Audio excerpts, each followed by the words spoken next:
generally for negative reply in case of any work, whereas use the word deny specifically in case of statement or narration.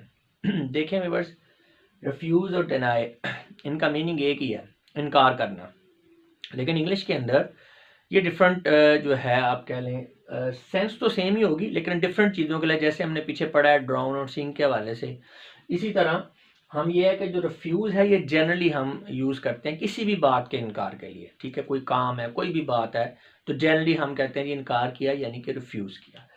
Deny जो है, ये बात ध्यान में रखना है कि जनरल सेंस में नहीं, ये स्पेसिफिकली यूज़ होता है जब आप किसी स्टेटमेंट को, किसी नरेशन को रद्द कर रहे हैं, ठीक है, इनकार कर रहे हैं, तो रिफ्यूज़ जनरली, और डिनाई जो है ये आप कह लें कि थोड़ा फॉर्मल वर्ड है, ठीक है, ये आपने किसी रिपोर्ट के लिए, किसी स्टेटमेंट के लिए, किसी नरेशन के लिए यूज़ करना है। अभी एग्जांपल्स में देखेंगे तो क्लियर हो जाएगा आपको।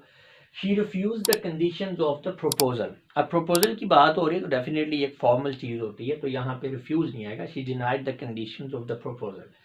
दे denied to follow my instructions. अब इंस्ट्रक्शंस फॉलो करना ये एक जनरल बात है, तो यहाँ पे डिनाइड नहीं, they refuse to follow my instructions. Similarly she denied to go there, ये भी गलत है, she refuse to go there.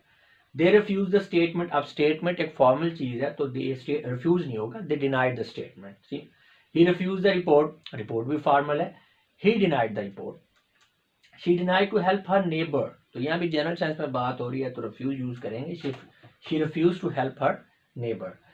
Next है, we invited them to our house but they denied to come, तो यहाँ पे डिनाई नहीं यूज होगा, we invited them to our house but they refuse to come.